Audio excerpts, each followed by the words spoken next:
ayahuasca is a sobering plant medicine that's going to force you to face your problems. That's going to force you to overcome your problem. That's going to force you to awaken your mind and your heart to why you're drinking, why you're using drugs and alcohol. And I think that's just really important because I know there's probably a lot of people that suffer with alcohol and drug addiction that might not come here because of that just stigma that comes, from having an ignorant mind and not understanding what plant medicine really is and putting plant medicine in the same category as drugs and alcohol. And it's just not. Ayahuasca don't produce the desire to drink more. No, definitely not. And also, especially you said, it will not numb your pain. So it's the opposite. It will amplify for you to see clear what is going on there. So you will not use ayahuasca to be happy. You will use ayahuasca to work and go deeper and discover the causes of your problem. When you heal your wounds, you don't want to drink or to take pills again. You want to be awake. Right. I mean, that's, for me, I got sober, but for me this time getting sober, because, for many people that struggle with alcohol and addiction like I did, I've tried to get sober my whole life. I went months and years, weeks, sometimes days, sometimes it, for years it was a struggle to even go one day without drinking and using. But what's different is healing the reasons why I drank, healing the reasons why I was addicted to drugs, right? Why I was numbing. And that's what ayahuasca does, is it opens up and helps you deal with all of those reasons of why you're using and why you're addicted, and confronts you with them face on, and truly heals that. And I can truly say that I don't struggle, and I'm not in this compulsive state of mind anymore of being a drug addict and alcoholic. Like it's a beautiful thing. And a lot of compulsion have to be a lot with attachments also. It's not only ourselves. It's like we are carrying things that don't belong to ourselves, and we have no idea. That's why sometimes we are very compulsive. And we learn also during the second retreat, the second workshop, how to clean. Well, if you don't have the pain, you don't need to be numb. Right. But not only alcohol or drugs, we are addicted to a lot of things. For example, we can be addicted to feel guilt. Mm-hmm. Imagine how much energy we need to be awake before we do it. Mm-hmm. Or in the moment we are feeling guilty and realize, oh, I am feeling guilty. Okay, feel it, but don't do nothing. And let go. And each time you will be a little more free of this. But we can be addicted to anything. If you need to suffer, you will suffer. With alcohol or with drugs or accidents, being suicidal, any compulsion, gambling, so many things. Just beating yourself up. Yeah. Basically, it's the pain. Mm-hmm. And that we need to suffer. I have to pay because I did something very wrong, so I need to pay. So if you need to pay, you will receive the bill. Yeah? You wanted to pay, it's here. This is what we need to realize. If you are a victim, you will attract victimizers.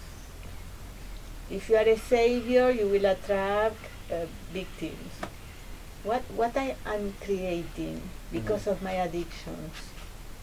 And what if I go out of the game? I don't want to play again the savior. I don't want to be again the victim. What happened there? So it's not only drugs and alcohol. That is only one part. We have plenty of addictions and plenty of compulsions that I have to do. We can be addicted to people. We can be codependent. So what we will do?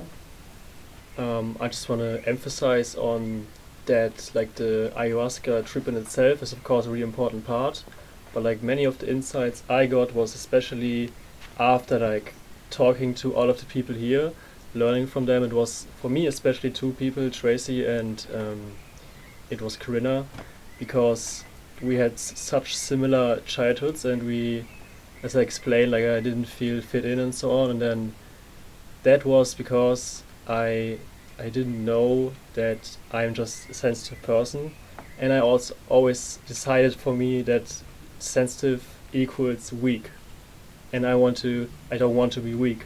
So I try to get over it, to be like hard, to become hard on myself.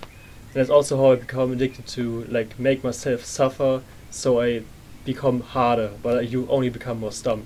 You don't become harder. And so we talked about it, and it just came so clear to me that these two things are different things. They're not the same thing. And of course, it's just an attribute I have. It has its positive side and its negative sides. Like the positive sides are, I can have deep connections with people, and I really love doing it. It's giving me so much, really.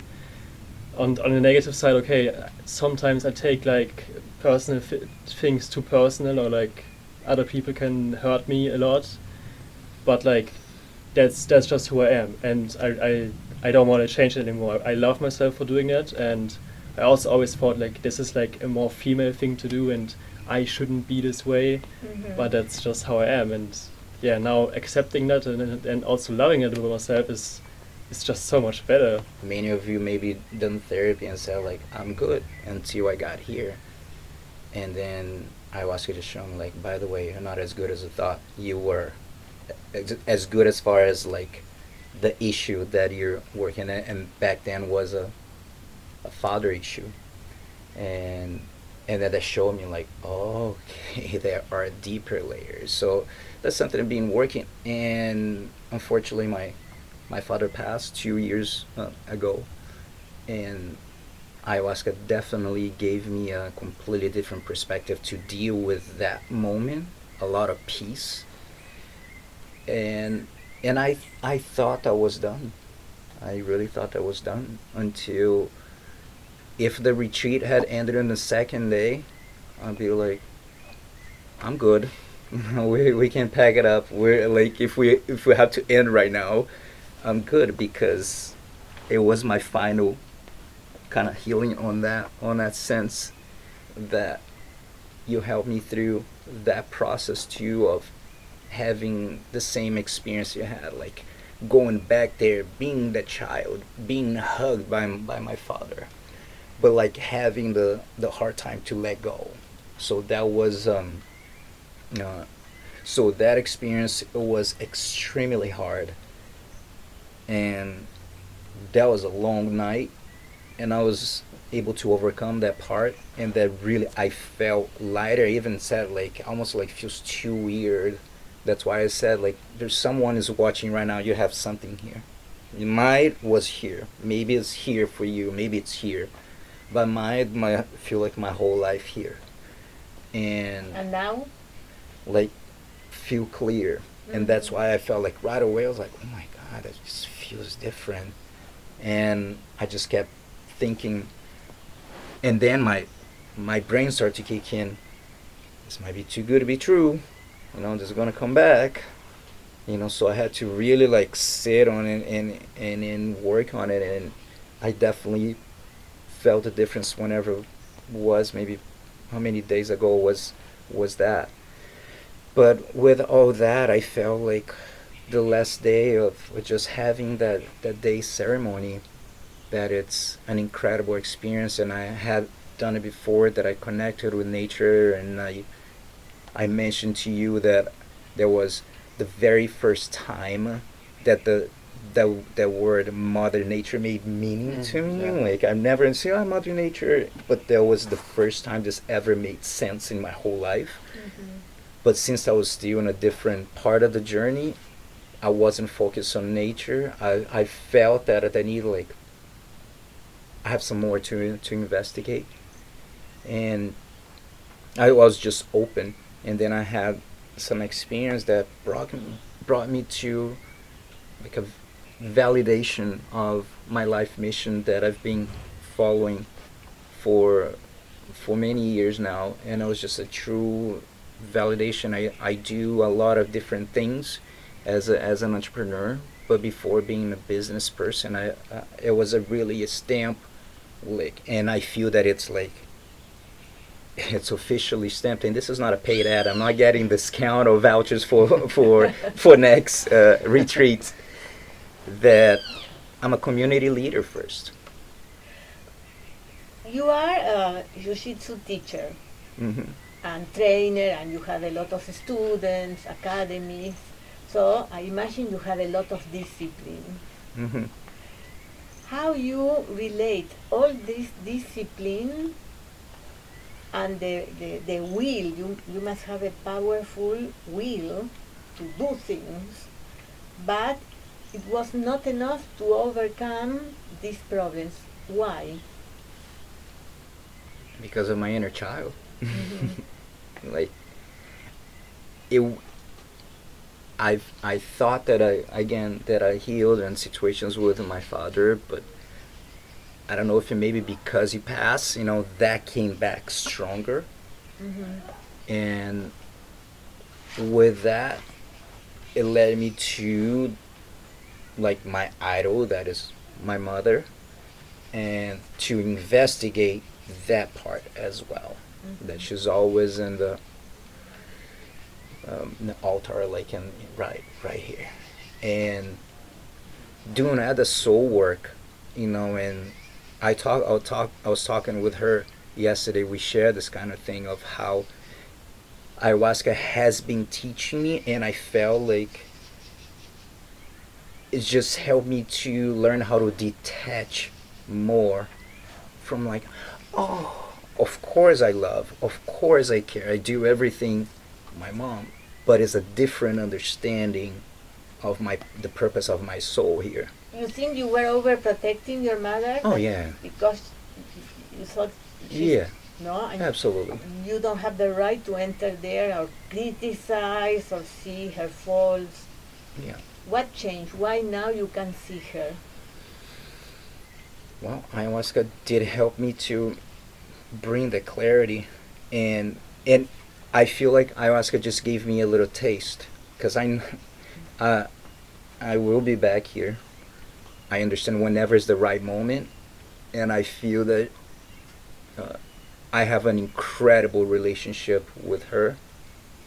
Open to talk about everything. We do our therapy together, basically. Mm-hmm. But it was a hint that just to let you know there are layers there too, and some point we're gonna go there. So that's why I said, like, I'm just crawling in this world of ayahuasca. Are you kidding me? I don't know anything. Like, when it's one day or you finish the ceremony, like, you're good, I think I got it, and the next night, like, I don't know, I think like, no, it was like, not. but this time I got, like, no, you still didn't get it. So it's never end, this process. So if you come in here thinking like, hallelujah, I'm fixed, come on, like, it's not like that. It's just, Next level. yeah, I made the analogy um, about, as far as brain goes, of having our brain being like a cell phone, using the iPhone as an example, that every iPhone, every phone will have their the like the hard features that don't change, that make the phone work, that if you get a new phone, a new generation, whatever, they're there, and that represents in your life your values and your morals, that they're established. And all the thoughts that you have, the beliefs, they're just apps that they come and go. Sometimes you probably put an app on your phone and you're like, yeah, that served me, but it doesn't serve me anymore, and you just delete, and then you put another one, and that's basically it with your beliefs, that whatever is not serving you, remove them. And after you do all this work, okay, things are something clicks, and then you go, boom, new version, iPhone 2. But a lot of people don't know that they can remove the apps. They don't need anymore. I didn't know either. At some point, I Yeah. wasn't aware either. It's in your moments of decision that your destiny is shaped. So if you make the decision to commit yourself to come here and upgrade your phone, this is the place for you. However, if you decide that you want to call and stay, don't come, and there's no judgment. Maybe at one point you're gonna put it away. You're gonna get a new phone, and I felt like every time I came here, I got a new phone, but I felt that this time it's almost like I jumped a model in a way. Maybe I went from 11 to 13. I don't know. It's just a number. I don't know. But I never felt like that before on the other trips I did. You know, I didn't feel that kind of like a little jump. And I understand that we're going to keep evolving and upgrading as long as you want. As long as you want to do the work. As long as you want to pay the price of hard work. Yeah, the power, we have the resources, but sometimes we cannot use them because they are blocked. Or the connection is cut, and so we need to fix the connection so I can use this resource again, our own power. But a lot of people are like children. They cannot use the power of an adult. And specifically about what you said about seeing your mother, sometimes we feel ungrateful, no? Because your mother or my father or whatever, they were doing the best, sacrifice themselves. So we don't feel we have the right just to enter and criticize. But we are not here to criticize anybody or to judge anybody. We are here to validate the child because the child is watching the mother, the father, is taking decisions. And if we are in denial, because my mother is perfect, we are not paying attention to the feelings of this child. Why this child was making this decision? Because we are not seeing the other side. So we are not here to criticize families. We are here to start healing our power, using our resources and understanding why we decided certain things. These things become pattern of behaviors, and sometimes, like the apps, I don't need this anymore. It was useful when I was a child because that happened, but now it's not happening anymore. So we can change this or we can remove it from our life. That's why we need to see the reality, we need to see the truth. But we need to validate the feelings and the decision of the child and why we made certain decisions. And now we can change that, but we need to understand. I have the power to enjoy life and have fun. But your power was blocked before. Yes. Now it's unblocked. Yes. And I remember something very important that happened to you. I think was after the first ceremony, you told me that you were ready to take a plane or go back to California. Yes. Because So you wanted to be with your daughter. I wanted to rescue my daughter. She Yeah. needed me there, yeah. But probably now you don't need to keep escaping anymore. I mean, I was gonna leave the You retreat. were ready to escape, and now Yeah. you say, okay, no, I will stay, I understood, and you stop suffering. After Yeah. that conversation, no more pain. No. But you were lying to yourself. You Mhm. were torturing to yourself, putting lies and things that you are not you. Yeah. So that's why our power was blocked, Hmm. because it was a lot of voices, no, hypnotizing you.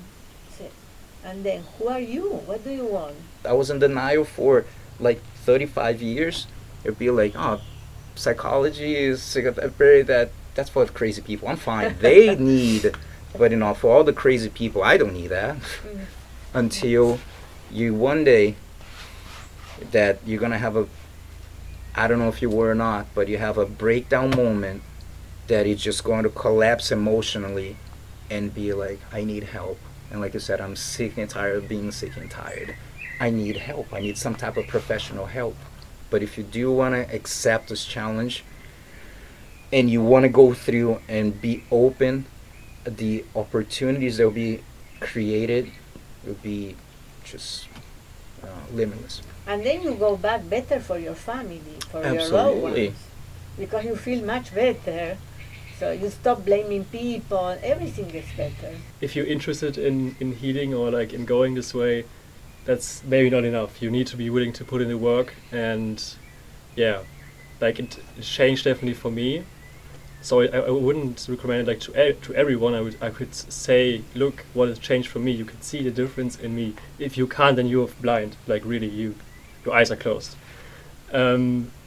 And like I've also seen the group change, and like for example, Tyler was such a great example. Like I remember like him meeting him, and I thought like he's tense, he doesn't want to talk, and like I don't know, he's keeping to himself.